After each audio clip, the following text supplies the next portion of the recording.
Enclosed you'll find part 24, which is your final lesson of this course.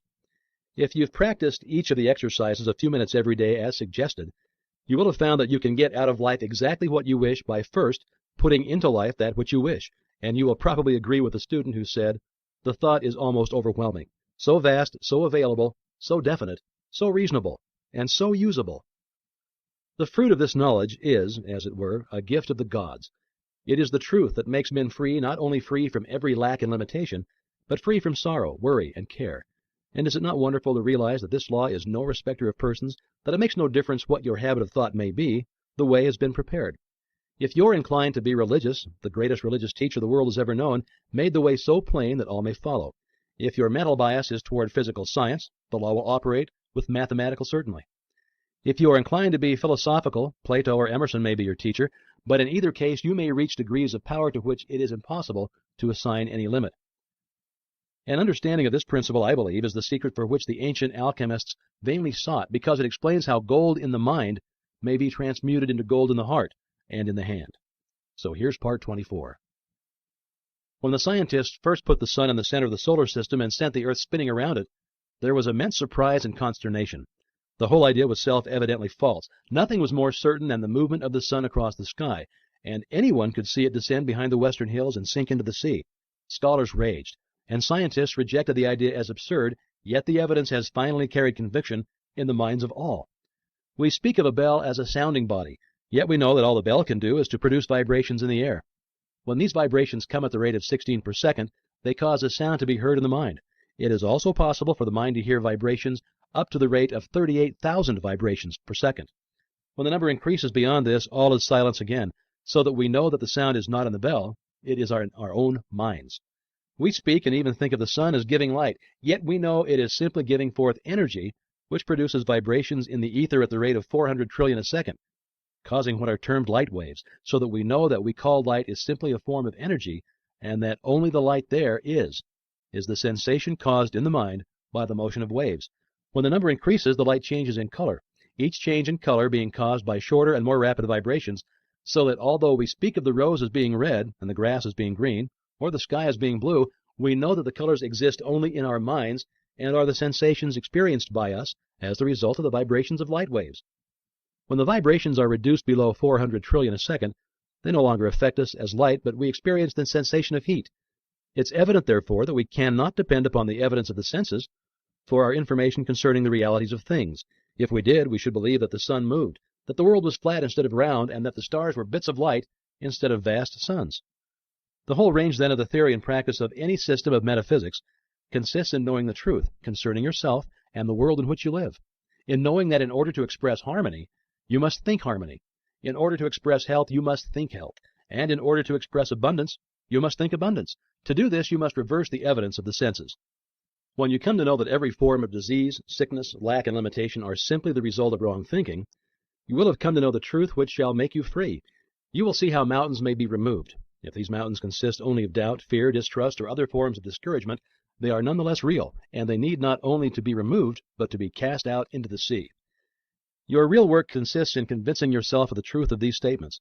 When you have succeeded in doing this, you will have no difficulty in thinking the truth, and as has been shown, the truth contains a vital principle and will manifest itself. Those who heal diseases by mental methods have come to know this truth. They demonstrate it in their lives and in the lives of others daily. They know that life, health, and abundance are omnipresent, filling all space, and they know that those who allow disease or lack of any kind to manifest have as yet not come into an understanding of this great law. As all conditions are thought creations and therefore entirely mental, disease and lack are simply mental conditions in which the person fails to perceive the truth. As soon as the error is removed, that condition is removed.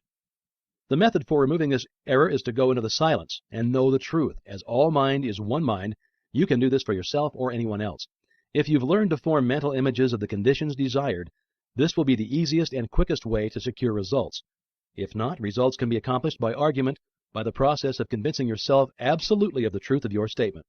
Remember, and this is one of the most difficult as well as most wonderful statements to grasp, remember that no matter what the difficulty is, no matter where it is, no matter who is affected, you have no patient but yourself. You have nothing to do but to convince yourself of the truth which you desire to see manifested. This is an exact scientific statement in accordance with every system of metaphysics in existence.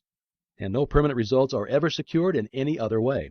Every form of concentration, forming mental images, argument, and autosuggestion are all simply methods by which you are enabled to realize the truth. If you desire to help someone to destroy some form of lack, limitation, or error, the correct method is not to think of the person whom you wish to help. The intention to help them is entirely sufficient, as this puts you in mental touch with the person. Then drive out of your own mind any belief of lack, limitation, disease, danger, difficulty, or whatever the trouble might be. As soon as you have succeeded in doing this, the result will have been accomplished and the person will be free. But remember, thought is creative, and consequently, every time you allow your thought to rest on any inharmonious condition, you must realize that such conditions are apparent only. They have no reality. That spirit is the only reality, and it can never be less than perfect. All thought is a form of energy, a rate of vibration, but a thought of the truth is the highest rate of vibration known, and consequently destroys every form of error in exactly the same way that light destroys darkness. No form of error can exist when the truth appears, so that your entire mental work consists in coming into an understanding of the truth. This will enable you to overcome every form of lack, limitation, or disease of any kind. We can get no understanding of the truth from the world without. The world without is relative only. Truth is absolute. We must therefore find it in the world within. To train the mind to see truth only is to express true conditions only. Our ability to do this will be an indication as to the progress that we're making. The absolute truth is that the I is perfect and complete. The real I is spiritual and can therefore never be less than perfect. It can never have any lack, limitation, or disease. The flash of genius does not have origin in the molecular motion of the brain. It is inspired by the ego, the spiritual I, which is one with the universal mind. And it is our ability to recognize this unity which is the cause of all inspiration and all genius. These results are far-reaching and have effect upon generations yet to come. They are the pillars of fire which mark the path that millions follow.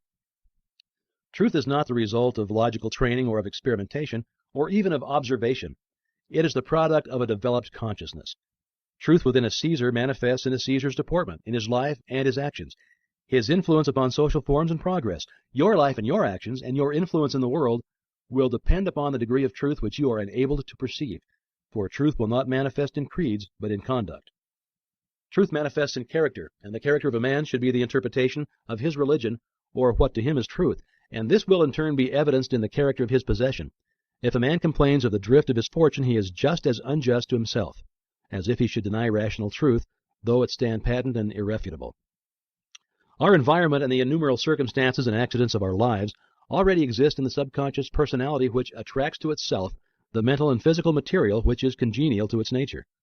Thus our future being determined from our present, and if there should be apparent injustice in any feature or phase of our personal life, we must look within for the cause. Try to discover the mental fact which is responsible for this outward manifestation. It is this truth which makes you free, and it is the conscious knowledge of this truth which will enable you to overcome every difficulty. The conditions which you meet in the world without are invariably the result of the conditions obtaining in the world within. Therefore it follows with scientific accuracy that by holding the perfect ideal in mind, you can bring about ideal conditions in your environment. If you see only the incomplete, the imperfect, the relative, the limited, these conditions will manifest in your life. But if you train your mind to see and realize the spiritual ego, the I, which is forever perfect and complete, harmonious, wholesome, and helpful conditions will only be manifested. As thought is creative and the truth is the highest and most perfect thought which anyone can think, it becomes self-evident that to think the truth is to create that which is true, and it is again evident that when truth comes into being, that which is false must cease to be. The universal mind is the totality of all mind which is in existence. Spirit is mind because spirit is intelligent. The words are therefore synonymous. The difficulty with which you have to contend is to realize that mind is not individual. It is omnipresent. It exists everywhere. In other words, there is no place where it is not. It is therefore universal. Men have heretofore generally used the word God to indicate this universal creative principle. But the word God does not convey the right meaning. Most people understand this word to mean something outside of themselves, while exactly the contrary is the fact. It is our very life. Without it, we would be dead. We would cease to exist. The minute the spirit leaves the body, we are as nothing. Therefore, spirit is... Now, the only activity which the spirit possesses is the power to think. Therefore, thought must be creative because spirit is creative. This creative power is impersonal, and your ability to think is your ability to control it and make use of it for the benefit of yourself and others. When the truth of this statement is realized, understood, and appreciated, you will have come into possession of the master key. But remember that only those who are wise enough to understand, broad enough to weigh the evidence, firm enough to follow their own judgment, and strong enough to make the sacrifice exacted may enter and partake. This week, try to realize that this is truly a wonderful world in which we live, that you are a wonderful being, that many are awakening to a knowledge of the truth, and as fast as they awake and come into knowledge of the things which have been prepared for them, they too realize that eye hath not seen, nor ear heard, neither hath it entered into the heart of man, the splendors which exist for those who find themselves in the promised land. They have crossed the river of judgment, and have arrived at the point of discrimination between the true and the false, and have found that all they ever willed or dreamed was but a faint concept of the dazzling reality. Remember these words by S. Smiles. Though an inheritance of acres may be bequeathed, an inheritance of knowledge and wisdom cannot. The wealthy man may pay others for doing his work for him, but it is impossible to get his thinking done for him by another or to purchase any kind of self-culture.